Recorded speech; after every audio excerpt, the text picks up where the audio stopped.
কোরআনে কারীম সারা বিশ্বের মানুষের জন্য হেদায়েতের কিতাব, সকলের জন্য আলোর কিতাব, নূরের কিতাব। যারা এই কোরআনে পাককে মহব্বত করবে, অনুসরণ করবে, সেই মোতাবেক জিন্দগি বানাবে, আলোকিত মানুষ হবে। আলোকিত মানুষ সিনেমা হলে পয়দা হয় না, আলোকিত মানুষ খেলার মাঠে পয়দা হয় না, আলোকিত মানুষ গান গাইতে থাকলে পয়দা হয় না। হ্যাঁ, আলোকিত মানুষ যা খুশি বক্তৃতার শক্তি থাকলে পয়দা হয় না। আলোকিত মানুষ হয় যিনি সমস্ত আলোর মূল, সেই যিনি আসল নূর, সেই মহান আল্লাহর পছন্দের পথে, নির্দেশিত পথে চললে তখন সে আলোকিত মানুষ হয়। এমনিতে আলোকিত মানুষের কোনো অভাব নেই, তিনি খুব আলোকিত করে দিয়েছেন সবকিছু, তাই না? যারা এরকম শরীয়তের বিধানের বাইরে চলে, পর্দা লঙ্ঘন করে চলে, লোকেরা তাদের ব্যাপারে লিখতে থাকলে উনি সমাজ এবং পৃথিবীকে আলোকিত করে দিলেন। এটা এমন এক আলোকিত যে আলোকিত শেষে গিয়ে জাহান্নামে পড়তে হবে। আর এক আলোকিত হলো যেই আলোকিত হওয়ার বিনিময়ে জান্নাতুল ফিরদাউস নসিব হবে। দুই আলোকিত হওয়ার পথ ভিন্ন। একটা হলো সে মানুষের প্রশংসা করে এলো, আর একটা হলো সে আরশের মালিক মহান রব্বুল আলামিনের প্রশংসা করে এলো। মানুষের নজরে সে পছন্দনীয়, প্রশংসিত, আর মহান রব্বুল আলামিনের নজরে সে প্রশংসনীয় এবং প্রশংসিত। দুইয়ের মধ্যে কতটা পার্থক্য! হ্যাঁ, কতগুলো অন্ধ বলল এটা দারুণ সুন্দর, কি চমৎকার, বিশ্বসেরা সুন্দর। আর কতগুলো চক্ষুষ মানুষ বললে যে তো সুন্দর, বিশ্বসেরা গোলাপ, বিশ্বসেরা সুন্দর, তাই না? তো সারা দুনিয়ার অন্ধরা মিলিত হয়ে যদি একটা জিনিসকে সুন্দর বলে, সেটা কি সুন্দর প্রমাণিত হয়? আর একজনও চক্ষুষ মানুষ যদি বলেন যে এটা সুন্দর, তাহলে এটা কি সুন্দর বলে গণ্য হয় না? তো যারা আসমানি ইলম এবং আসমানি শিক্ষা এবং জ্ঞানের অনুসরণে নিজেদেরকে আলোকিত করেন, সেই মানুষরা প্রকৃত আলোকিত মানুষ। এবং তাদেরকে আল্লাহ পাক যে চক্ষু দেন, যে নজর দেন, যে বুঝ দেন, সঠিক আলোর পথ দেখার বুঝ দেন। আল্লাহ পাক তাদেরকে সঠিক আলোর পথ দেখার বুঝ দেন। কোরআনে কারীমে মহান রব্বুল আলামিন বলছেন যে আমি ঈমানওয়ালাদের অভিভাবক, আল্লাহু ওয়ালিয়্যুল্লাযীনা আমানু। আল্লাহ তাআলা ঈমানওয়ালাদের অভিভাবক, ঈমানওয়ালাদের দেখভালকারী, ঈমানওয়ালাদের ঘনিষ্ঠজন, ঈমানওয়ালাদের বন্ধু, ঈমানওয়ালাদের একান্ত আপনজন। ইউখরিজুহুম মিনাজ যুলুমাতি ইলান নূর। মহান আল্লাহ ঈমানওয়ালাদেরকে সব অন্ধকার থেকে মুক্ত করে একদমই আলোর মধ্যে নিয়ে আসেন, একদম আলোর মধ্যে নিয়ে আসেন। এতে প্রমাণিত হয় যে মানুষ কামেল ঈমানওয়ালা, সে একদম আলোর মধ্যে, একদম নূরের মধ্যে জীবন যাপন করে, একদমই নূরের মধ্যে জীবন যাপন করে। এখন এক মানুষ সেই ঈমানওয়ালা বটে, কিন্তু চুরি করে, ডাকাতি করে, মিথ্যা বলে, গুন্ডামি করে এবং খারাপ চরিত্র, নোংরা চরিত্র, ঘৃণিত কর্মকাণ্ডে লিপ্ত। সে এক ঈমানওয়ালা, ঈমানের কিছু নূর তো তার মধ্যে আছে, কিন্তু বাকি সে তার জীবনটা যেহেতু পরিশীলিত না, বরং নানান দাগে একদমই দাগযুক্ত, তো এই সকল কদর্য জিনিসের কারণে সে তো এক মলিন জীবনের অধিকারী, সে পূর্ণ নূরওয়ালা কখনো না। আল্লাহ পাক বান্দাদেরকে যিনি নূরের মধ্যে নিয়ে আসতে চান, সেটা হলো এমন এক নূর যার মধ্যে অন্ধকারের কোনো চিহ্ন না থাকে। সিনা তার ঈমানওয়ালা, বুকটা তার ঈমানের নূরওয়ালা, অন্তর তার ঈমানের নূরওয়ালা, রূহ তার ঈমানের নূর ও তাজাল্লিতে একদমই আলোকিত, উদ্ভাসিত, উজ্জ্বল, প্রজ্জ্বল হয়ে আছে, তাই না? অনুরূপভাবে তার জীবনের প্রতি কর্মকাণ্ড, কথা, আচরণ, উচ্চারণ সব ঈমানের নূরওয়ালা, ইসলামের নূরওয়ালা, তাওহীদের নূরওয়ালা। মহানবী মুহাম্মদুর রাসূলুল্লাহ সাল্লাল্লাহু আলাইহি ওয়াসাল্লামের আদর্শ এবং জীবনধারার নূরওয়ালা তার জীবনটা। এইরকম মানুষ যারা হয়, সব অন্যায় থেকে, সব অপকর্ম থেকে, সব দূষিত জিনিস থেকে অন্তরাত্মাকে, ভিতর বাইরকে, জীবনটাকে যে পবিত্র এবং মুক্ত রাখে, এই মানুষগুলো পূর্ণাঙ্গ আলোকিত। এরা পূর্ণাঙ্গ আলোকিত। এইরকম একদম পূর্ণাঙ্গ আলোকিত মানুষ পৃথিবীতে প্রথম সারিতে আল্লাহর নবী রাসূলগণ, দ্বিতীয় সারিতে নবী রাসূলদের সাহাবীগণ, আর সারা বিশ্বের নবী রাসূলদের সহচরদের মধ্যে সর্বশ্রেষ্ঠ প্যারা নবী মুহাম্মদুর রাসূলুল্লাহ সাল্লাল্লাহু আলাইহি ওয়াসাল্লামের সাহাবীগণ। এবং তারা আকাশের তারকা মণ্ডলী থেকে বেশি নূরে আলোকিত, চন্দ্র সূর্যের চেয়ে বেশি নূরে আলোকিত। এক একজন সাহাবী, বিআইহিম ইক্তাদাইতুম, তাদের যে কোনো একজনকে যে অনুসরণ করতে শুরু করবে তো সে একদমই আলোকিত হয়ে যাবে এবং জান্নাতুল ফিরদাউসের উপযুক্ত হয়ে যাবে। যে সকল মানুষরা সাহাবা কেরামের মর্যাদা বুঝেন না এবং বুঝতে চানই না, এ সকল মানুষরা নিঃসন্দেহে ভুলের মধ্যে আছেন। এরা দুনিয়াতে কখনো সফল কাম হইতে পারবে না, আখিরাতে কখনো সফল কাম হইতে পারবে না। কৌশলের সফল কাম হওয়া এক জিনিস, আর আল্লাহর নুসরা এবং মদদে আল্লাহ পাকের সাহায্য পুষ্ট হইয়া মদদ সে সফল কাম হওয়া ভিন্ন জিনিস। কাফের মুশরিকরাও যুদ্ধে বিজয়ী হয়, আর অথচ সেখানে মুমিনরা পরাজিত হয়। তারা বাহ্যিকভাবে পরাজিত হলেও তাদের এই জুলুম অত্যাচার সহ্য করার বিনিময়ে যেহেতু আল্লাহ পাক তাদেরকে জান্নাতুল ফিরদাউস দান করবেন, এজন্য মূলত তারাই বিজয়ী। বাহ্যিকভাবে অস্ত্রের জোরে গায়ের বলে অন্যরা শত্রুরা হয়তোবা জয়ী হয়েও গেল, কিন্তু যাবে চিরদিনের জন্য জাহান্নামে। এমন বিজয় অর্জন করলো যে বিজয় তাকে জাহান্নাম পর্যন্ত পৌঁছে দিবে। আর মোমেনরা যদি পরাজিত হয় তো তার এই পরাজিত হওয়ার উপরে এই তার যে কষ্ট স্বীকার করছে আল্লাহর জন্য, সেটার উপরে আল্লাহ পাক এতটা সন্তুষ্ট যে আল্লাহ পাক জান্নাতুল ফিরদাউসে মহা বিজয় তাকে দান করবেন। ঈমানের এই সকল বিষয়, ইসলামের এই সকল বিষয় স্পষ্টভাবে বোঝা উচিত, পরিষ্কারভাবে বোঝা উচিত। কোনো বাদশার ছেলে কোনো এক জায়গাতে গিয়ে একা একা ঘুরতে গিয়া সে গুন্ডাদের হাতে ধরা পড়ছে, এমন মারা মারছে, জুতা দিয়ে পিটাইছে, ঝাড়ু দিয়ে পিটাইছে, হ্যাঁ না, লাঠি কিল ঘুষি কিছু বাকি রাখে নাই। এরপরে ড্রেন থেকে নোংরা গান্দা ময়লা উঠে তার গালে লিপে দিছে, তামাম শরীরে লিপে দিছে। দেখলে কত বিশ্রী লাগে, কত কি খারাপ অবস্থা মনে হয় না? তো এ হলো একজন। পরে সে তাকে ছেড়ে দেওয়ার পরে সে কোথাও গেল, দরিয়ার মধ্যে নামলো, গোসল করলো, সাবান দিয়া পোশাক পরলো, এরপরে বের হয়ে আসলো। যখন সে বের হয়ে আসলো তখন ওখানে রাস্তার মধ্যে ওই ড্রেন সাফ করতেছিল দরিয়ার পারে একদল মেথরের দল। পরে ওই ছেলেটা যখন উঠলো, মেথররা চিনে ফেলছে, আরে এই তো বাদশার ছেলে, এইরকম জখম হয়ে গেছে, রক্তাক্ত হয়ে গেছে, সকলে একদম শ্রদ্ধায় আপ্লুত হয়ে গেছে। রাস্তার লোকেরা দিকে আরে তো বাদশার ছেলে, সকলেই বলছে যে বাদশার ছেলে মনে করে সকলে তার প্রতি শ্রদ্ধাশীল হচ্ছে, তাকে সম্মান করতেছে। আর ওই যে মেথর যারা ছিল হৃষ্টপুষ্ট খায় একদম বলিষ্ঠ শক্তিশালী হয়ে ওখানে আসছিল, কেউ তাদের দিকে তাকায়ও দেখে না। বাদশার ছেলে এইভাবে লোকদের দ্বারা লাঞ্ছিত অপদস্থ হওয়ার পরও সে বাদশার ছেলের মর্যাদাতেই আসিনেছে। কি কথা বুঝতেছেন প্রিয় বন্ধুরা? আর মেথরকে যদি নিয়ে একদম সিংহাসনে বসায় দেওয়া হয় কি ভাইরে অন্তত আধা ঘন্টার জন্য তুই ওই বাদশাহীর মজা উপভোগ কর, তো সে কি মজা উপভোগ করবে? সে কি কখনো এক সেকেন্ডের জন্য অনুভব করবে হ্যাঁ আমি একটু বাদশা হইলাম আধা ঘন্টার জন্য? অনুভব করবে সে? আমার প্রিয় বন্ধুরা, এই জন্য কোরআন শরীফ রব্বুল আলামিন বলছেন যে লিল্লাহিল ইজ্জাতু ওয়া লিরাসূলিহি ওয়া লিল মুমিনিন, ইজ্জত তো আল্লাহর, ইজ্জত আল্লাহর রাসূলের এবং ইজ্জত ঈমানওয়ালাদের, আল্লাহ পাকের অনুগত বান্দাদের।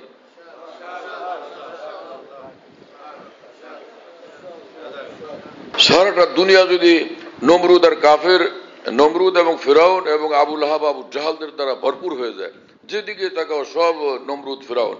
আর গণতন্ত্রের বিধানই এরকম যে সংখ্যাগরিষ্ঠের মতামত সেটা হলো কার্যকর। কি কথা বুঝেন নাই? তো সারা দুনিয়া নমরুদ এবং ফিরাউন আবু লাহাব আবু জাহালদের দ্বারা ভরপুর হয়ে গেলে তখন ইলেকশন হলে সে নির্বাচিত হবে কে? হযরত বেলাল রাদিয়াল্লাহু আনহুর পার্টি না নমরুদের পার্টি? যেহেতু গণতন্ত্রের যেটা বক্তব্য সেটাই তো প্রতিফলিত হবে না। কি কথা বুঝেন নাই? কিন্তু সে সারা পৃথিবী যখন নমরুদদের দখলে এবং এক একজন এক এক দেশের বাদশা হইয়া ক্ষমতাধর হয়ে আছে, আর ওখানে এক দুজন তিনজন হযরত বেলালের অনুসারী হযরত বেলাল আছেন, তো এর মধ্যে সবচেয়ে মর্যাদাশীল কে? এই নমরুদের লোকগুলো নয়, হযরত বেলাল রাদিয়াল্লাহু আনহু তার অনুসারীরা। কথা বুঝতেছেন প্রিয় বন্ধুরা? হ্যাঁ, সারা দুনিয়াতে মুসলমান যদি 10 জন থাকে, সারা পৃথিবীর উপর আল্লাহর কসম 10 জন মুসলমান ভারী, এবং এদের মর্যাদা নিশ্চয়ই শীর্ষে। কারণ এই মৃত্যুর পরে ওরা সব জাহান্নামের কীট হবে, জাহান্নামের জ্বালানি হবে।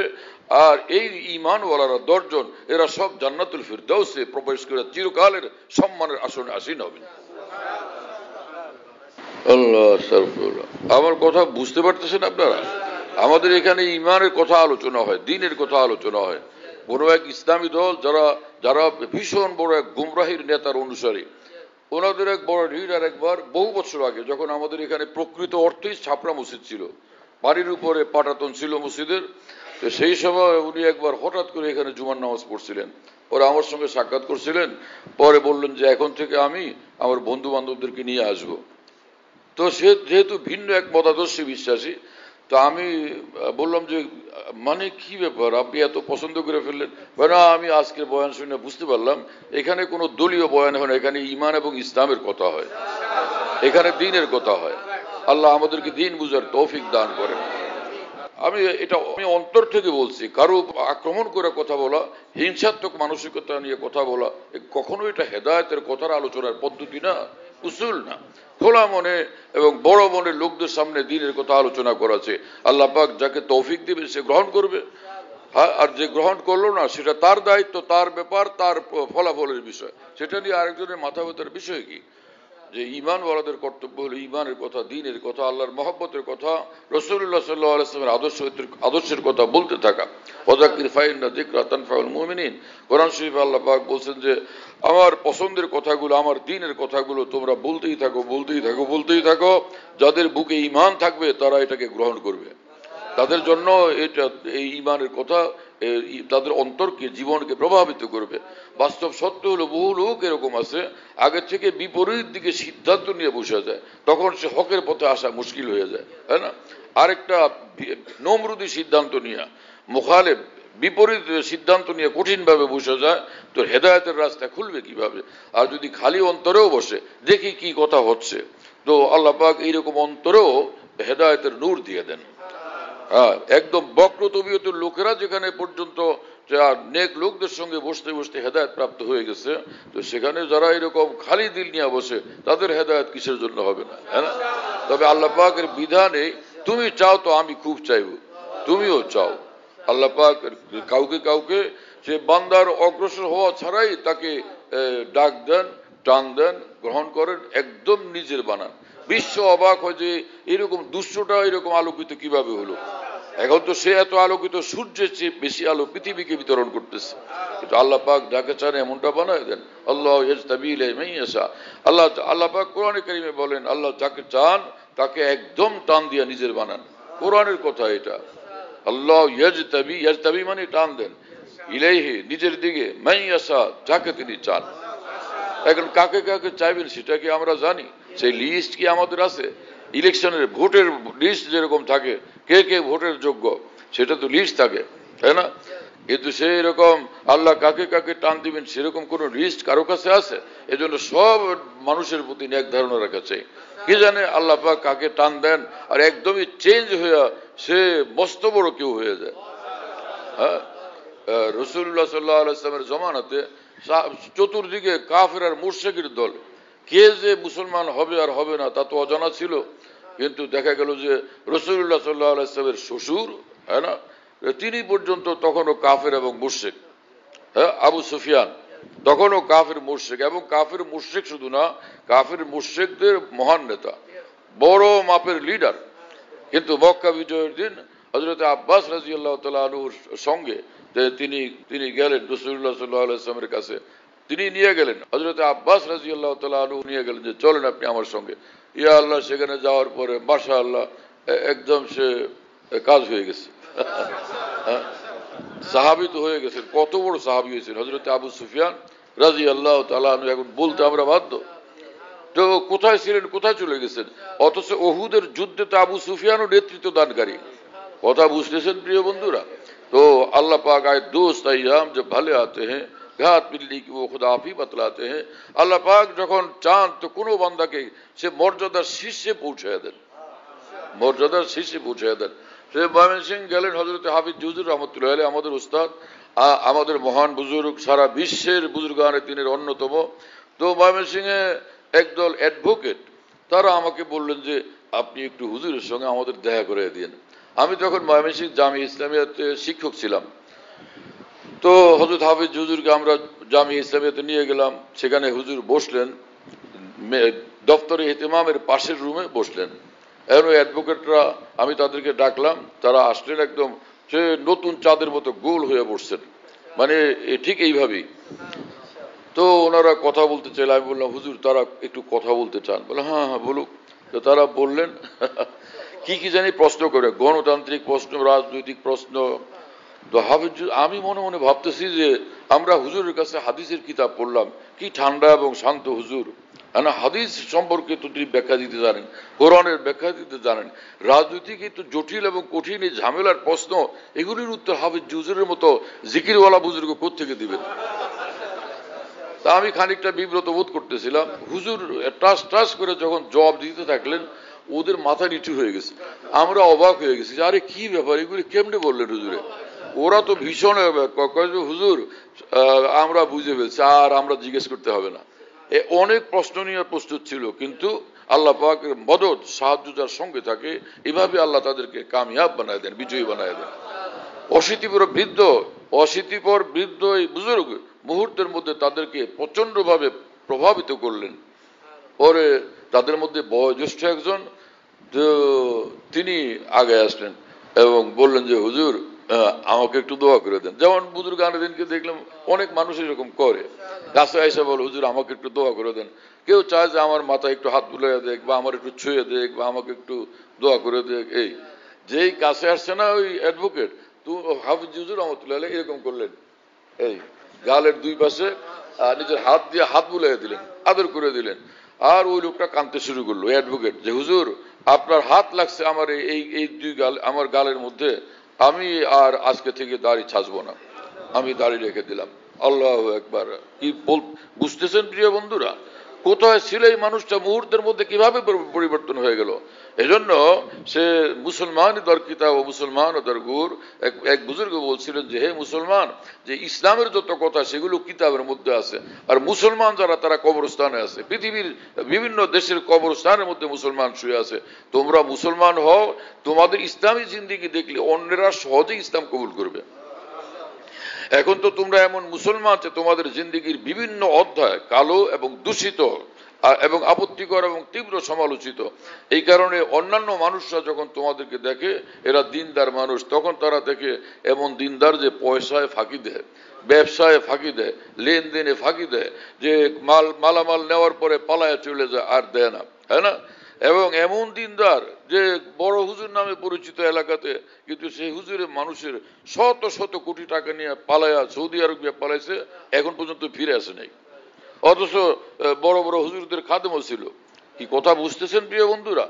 এইরকম মুসলমান আর দিনদারকে দেখলে অন্য মানুষরা ইসলামের দিকে আগে আসার রাস্তা তৈরি হয়।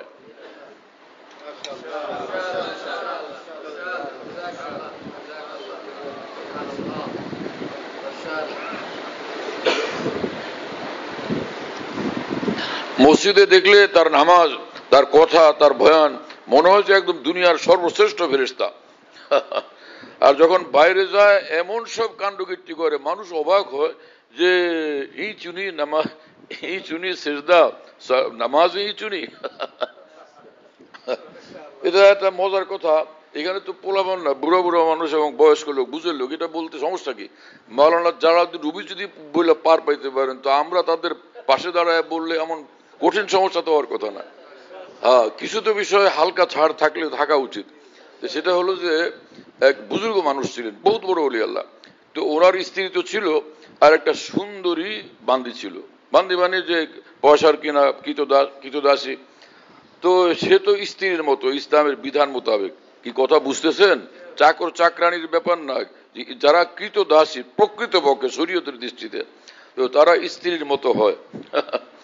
তো স্ত্রী দেখতেন যে এইটা সুন্দরী এক দাসী, কোন সময় কি ঘটনা করে হুজুরে ঠিক তো নয়, এজন্য আমার খেয়াল রাখতে হবে। সব সময় কঠিন পাহারাদারি, ভীষণ পাহারাদারি। তো ওই বেচারির সঙ্গে হুজুরে কখনো স্পেশাল সাক্ষাৎ করার কোনো চান্স পান না। একদিন বেচারি লম্বা কাজে ঢুকছিল, যে সেখান থেকে ফারেক হইতে বেশ সময় লাগবে। এই সময় হুজুর একটু ইশারা দিয়েছেন, তো ও পাশের রুমে গেছে। পরে ওর ভিতরে স্ত্রীর খেয়াল হলো না জানি কি ঘটে, দৌড়ে আসছে। যেই জোরে আওয়াজ শুনতেছিলেন, হুজুর তাড়াতাড়ি আল্লাহু আকবার নামাজের দাঁড়ায়, যে নামাজের নামাজ মানে নামাজের নিয়ত ছাড়া এমনি নামাজের দাঁড়ায় কেবল আমাকে ঠোঁট নাড়তেছেন, বোঝা যায় যে কিছু কেরাত পড়তেছেন হয়তোবা, কিন্তু এটা ছিল একটা মানে কৌশল বাঁচবার জন্য, স্ত্রীর ঝামেলা থেকে বাঁচবার জন্য। পরে স্ত্রী আয়সা যখন দেখলেন যে ও দূরে এক জায়গায় দাঁড়ায় আছে আর হুজুরের তো নামাজ, পরে বলো যে কি করি তাহলে, বুঝবো কেমনি, কিন্তু নামাজের মধ্যে স্ত্রী তো স্ত্রী হয়, ওই তো গাউসে আজমের স্ত্রীও স্ত্রী, ও মনে করে কি গাউসে আজম থোড়াই মনে করে, বড় পীর জিলানি বা পীর সাহেব কেবলা থোড়াই মনে করে। পরে পায়জামা টেস্ট করে দেখে যে ঝামেলা। পরে তখন মাওলানা জালালউদ্দিন রুমি এই ঘটনা বয়ান করছেন যে তখন ওই স্ত্রী বলতেছেন, ই চুনি সেজদা, নামাজ ই চুনি সেজদা, এত গভীর নিমগ্নতার সাথে, আর কাপড় চোপড়ের দশায়।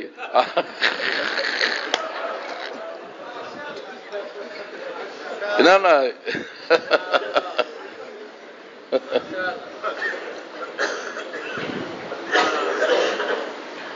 আল্লাহ তাআলা আমাদেরকে মাফ করেন। হ্যাঁ, সুস্থ সুন্দর একটা পূর্ণাঙ্গ আলোকিত জীবন আমাদের দরকার। আমার প্রিয় বন্ধুরা, আমি আল্লাহর কসম করে বলি, আমাদের এই বয়সে পৃথিবীর বহু বই পুস্তক পড়ার তৌফিক হয়েছে, বহু জ্ঞানীদের বই পুস্তক পড়লাম, রাজনীতিবিদ, গণতন্ত্রওয়ালা, বড় বড় ব্যারিস্টার, বড় বড় সাহিত্যিক, বড় বড় কবি, কতজনের বই পুস্তক পড়লাম, এবং পৃথিবীর বিভিন্ন রাজনৈতিক দলের এবং রাজনৈতিক মতবাদের বিশ্ববিখ্যাত যারা এই মহাপুরুষ নামে মানুষের কাছে পরিচিত, আমরা তাদেরও বই পুস্তক পড়ে দেখলাম না, কিন্তু ইসলামের সামনে তাদের জীবন কিছুই না, ইসলামের আলোর সামনে কিছুই না, একদম কোনো কিছুই না, তাই না? এই জন্য যদি সত্যিকার ভাবে আমরা আমাদের দুজাহানকে সফল, সুন্দর, শান্তিময়, কামিয়াব করতে চাই, একটা মাত্র পথ, সেটা হলো মহান আল্লাহর প্রেরিত পবিত্র কোরআন। এই কোরআনকে অনুসরণ করব এবং মহান রব্বুল আলামিন যে রসুল আমাদের জন্য পাঠাইছেন মুহাম্মদুর রাসূলুল্লাহ সাল্লাল্লাহু আলাইহি ওয়াসাল্লামকে অনুসরণ করব, নিঃসন্দেহে আমরা সর্বত্র কামিয়াব। কোনো বড় পীর জিলানী এই কথা বলবেন না, কোনো খাজা মঈনুদ্দিন চিশতি এই কথা বলবেন না কখনো, মানুষ তো আমাকে দেখতে পারে না, মানুষ তো আমাকে সম্মান করে না, মানুষ তো আমাকে ইজ্জত দেয় না, কেউ তো আমাকে বড় চেয়ার দেয় না, কখনো এই কথা তারা বলবেন না। কারণ আল্লাহ পাক ওয়াদা করছেন যে কামেল ঈমানওয়ালা হলে বড় কুরসি আমি নিশ্চয় তোমাকে দেব, বড় সম্মানের অধিকারী আমি নিশ্চয় তোমাকে করব। লিল্লাহিল ইজ্জাতু ওয়ালি রাসূলি ওয়ালিল মুমিনিন। এবং কোরআন শরীফে মহান রব্বুল আলামিন বলছেন যে ইন্না আকরামাকুম ইনদাল্লাহি আতকাকুম, তোমরা আমাকে সর্বোচ্চ আনুগত্য করে দেখায় দাও, আমি তোমাদেরকে সর্বোচ্চ সম্মানের আসন দিয়ে দেখায় দেব। ইন্না আকরামাকুম ইনদাল্লাহি আতকাকুম, সবচেয়ে উচ্চ সম্মানওয়ালা ওই বান্দা যে আল্লাহকে সবচেয়ে বেশি মানে, সবচেয়ে বেশি মহব্বত করে, আল্লাহ পাকের হুকুমের সামনে মাথা নত করে। আল্লাহর সামনে যে মাথা নত করে, আল্লাহ তাকে সারা দুনিয়াতে তারা মাথাকে উন্নত করেন, তাকে সবচেয়ে বেশি সম্মানিত করেন। কথা বুঝতেছেন প্রিয় বন্ধুরা? এজন্য কলা কৌশল এবং চালাকি বান্দামির দ্বারা এই সম্মানের বড় চেয়ার নেওয়ার জন্য চেষ্টা করা একদমই একটা ধোঁকার বিষয়, একদমই একটা ধোঁকার বিষয়, একদমই একটা ভুল বিষয়। এগুলো করে কোনো ফায়দা নেই। কেউ আমাকে জিজ্ঞাসা করুক বা না করুক, এটা আমার কোনো দরকার নাই। আমার আল্লাহর সঙ্গে আমার সম্পর্কটা ভালো থাকলেই হলো, আমার আল্লাহর সঙ্গে আমার সম্পর্কটা সুন্দর থাকলেই হলো, এটা আমাকে দেখতে হবে। সারা জাহাঁ খেলাফ হো परवाना चाहिए, मद्द नजर तो मर्जी जाना ना चाहिए, अब इस नजर से जांच के तो करिए फैसला, क्या क्या तो करना चाहिए और क्या क्या ना चाहिए, है ना? সারা দুনিয়া আমার বিরুদ্ধে যাক, আমার আল্লাহকে আমি মানার কারণে, আমার রসুলকে আমি ভালোবাসার কারণে, আমার দিন শরীয়ত মোতাবেক আমি চলার কারণে আমি সেটার কোনো পরোয়া করি না, है ना? আমার আল্লাহ খুশি তো সব ঠিক আছে, আমার আল্লাহ নারাজ সব বরবাদ হয়ে গেছে। जोन की खुशी है वो मेरी भी खुशी है, जा दिल तुझे छोड़ा कि जिधर वो हैं उधर हम। আমি কারো কথা শুনবো না, আমার নিজের কথা আমি শুনবো না, আমার আল্লাহর খুশিতে দিকে আমি ছুটবো শুধু সেদিকে। আল্লাহ আমাদেরকে কবুল করেন, তৌফিক দান করেন। তো পবিত্র কোরআন সমগ্র বিশ্ববাসীর জন্য আলোর কিতাব, হেদায়েতের কিতাব এবং সফল হওয়ার জন্য এই কিতাব। তা আল্লাহ পাক, এবং এই কিতাব নাজিল হয়েছে কি জন্য? শাইখুল হাদিস বানানোর উদ্দেশ্যে এবং পিসা হুজুর বানানোর উদ্দেশ্যে, হ্যাঁ না? যে বক্তা এবং ওয়াইজ, ইসলামের খুব প্রচারক বক্তা, খুব বড় বক্তা হবে, এই উদ্দেশ্যে আল্লাহ পাক পবিত্র কোরআনে বলছেন যালিকাল কিতাবুল লা রাইবা ফীহি হুদাল লিল মুত্তাকিন, এই মহিমান্বিত আসমানি কিতাব তোমাদেরকে যে আমি দিলাম, যার মধ্যে সন্দেহের কোনো অবকাশ নাই, এই কিতাব বিশ্বের মানুষদেরকে মুত্তাকি বানানোর জন্য। মুত্তাকি, তোমরা সব মুত্তাকি হও। কোরআনের মূল শিক্ষা, মূল আবেদন, মূল বিষয়ের প্রতি অধিকাংশ মুসলমানের লক্ষ্য নাই। এমনকি দ্বীনি লাইনে লেখাপড়া করে আলেম ওলামা হয়, তালবে ইলম হয়, বড় হুজুর হয়, এদের মধ্যে অধিকাংশ লোকদের এই বিষয়টার উপর নজর থাকে না যে কোরআন আসছে আমাকে মুত্তাকি বানানোর জন্য। কিন্তু না, শাইখুল হাদিস হয়ে খুশি, শাইখুল ইসলাম হয়ে খুশি, আমি শাইখুল হাদিস, আমি বড় হুজুর, আমি বড় মুফতি। বড় মুফতি হওয়া জরুরি না, বড় শাইখুল হাদিস হওয়া জরুরি না, বড় হুজুর হওয়া জরুরি না, পীর সাহেব হওয়া জরুরি না, আল্লাহর কসম মুত্তাকি হওয়া জরুরি। শাইখুল হাদিস হলে তার জন্য জান্নাতের কোনো গ্যারান্টি নাই। কথা বুঝতেছেন আপনারা? বিশ্ববিখ্যাত পীর সাহেব হলে তার জন্য জান্নাতের কোনোই গ্যারান্টি নাই। কিন্তু যদি মুত্তাকি হয়, আল্লাহর কসম তার জন্য জান্নাতুল ফিরদাউসের গ্যারান্টি। এই কথা যেন আমরা বুঝি এবং মনে রাখি। আল্লাহ আমাদেরকে তৌফিক দান করেন, সেই বুঝ দান করেন।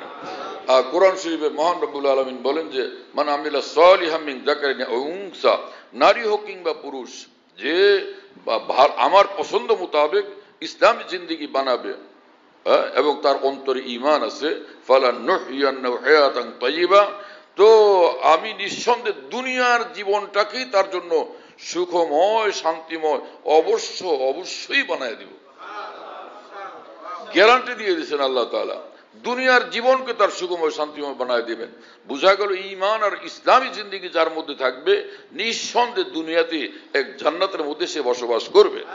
मैं रहता हूं दिन रात जन्नत में गोया, मेरे बाग दिल में वो गुलकारियां है। এজন্য ভারতের মহান বুজুর্গ খাজা আজিজুল হাসান মুরজুব রহমতুল্লাহ আলাইহি বলছিলেন যে আল্লাহর দ্বীনের উপর চলার বরকতে এবং আল্লাহ ওয়ালা লোকদের সঙ্গে উঠা বসার বরকতে এমন এক জিন্দেগি আল্লাহ তাআলা আমাকে দান করছেন, আমার মনে হয় যে দুনিয়াতে দিন রাত আমি জান্নাতের মধ্যেই বসবাস করি।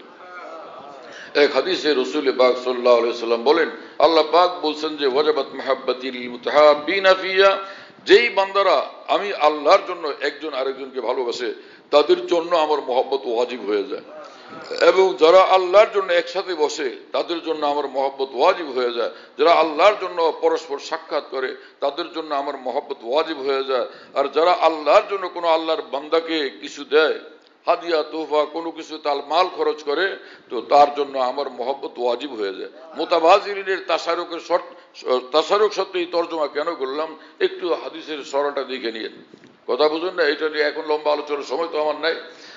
এবং এক হাদিস শরীফে রাসূল পাক সাল্লাল্লাহু আলাইহি ওয়াসাল্লাম আমাদেরকে শিক্ষা দিয়েছেন যে আমাদের মনের মধ্যে খারাপ খারাপ খেয়াল আসতেই থাকে, উল্টা পাল্টা কথা, অথচ দাড়ি সাদা, চুল সাদা, বুড়া মানুষ, জুব্বা গায়ে, হ্যাঁ না, হাতে তসবিহ, কিন্তু আজে বাজে কথা মনের মধ্যে আসে। কি কথা বুঝেন নাই? সাহাবায়ে কেরাম রাদিয়াল্লাহু আনহুম এরকম হয়েছিল যে এমন সব কথা সাহাবীরা রাসূল সাল্লাল্লাহু আলাইহি সাল্লামের কাছে গিয়ে বললেন, ইয়া রাসূলুল্লাহ, এমন সব কথা অন্তরের মধ্যে অনিচ্ছা আসে, এগুলো বুকে বলার চেয়ে আগুনে পুড়ে যাওয়া ভালো, আগুনে পুড়ে শেষ হয়ে যাওয়া ভালো। রাসূলুল্লাহ সাল্লাল্লাহু আলাইহি সাল্লাম বললেন, আওয়াকাত ওয়াজাদতুমু, এইরকম খেয়ালাত তোমরা এরকম ওয়াসওয়াসা, এরকম বাজে জিনিস অনিচ্ছাকৃত তোমাদের ভিতরে তোমরা পাইতেছো, দেখতেছো? হ্যাঁ, এরকম হচ্ছে। যারকা সরিহুল ঈমান, এর অনিচ্ছাকৃত ভাবে, ইচ্ছাকৃত না, অনিচ্ছাকৃত এরকম দুনিয়ার যত নোংরা আজে বাজে খেয়াল ভিতরে আসা, এই তোমার ঈমানের সুস্পষ্ট দলিল, শক্তিশালী দলিল। কারণ যার ঘরে এক পয়সা নাই, দিন আনে দিন খায়, তিন বেলা, এক বেলা খায়, তিন বেলা লম্বা হয়ে শুয়ে থাকে, ওর ঘরে চোর যাবে কি মরতে? যার ঘরে সোনা চাঁদি টাকা পয়সা ধন দৌলত ডলার এরকম বিপুল থাকে, চোর তাকে টার্গেট বানায়। ঈমানের মহাদৌলত এবং জাওয়াহিরাত যার সিনাতে আছে, শয়তান তাকে টার্গেট বানায়, তার উপরে কি হামলা চালায়, আজে বাজে ভিতরে, তার ভিতরে নানান ফোকাস করার চেষ্টা করে, ওর একটু ডিস্টার্ব করে সরাই দেওয়া যায় কিনা, বিচ্যুত করা যায় কিনা। আর যারা পাকা নমরুদ এবং ফেরাউন হয়ে আছে, তাদের কাছে শয়তানের এরকম ডিউটি করার দরকার নাই, কারণ তারা জানে যে এটা মুস্তাকিল শয়তান, আলাদা শয়তান এবং শয়তানের বিশ্বসেরা খলিফা।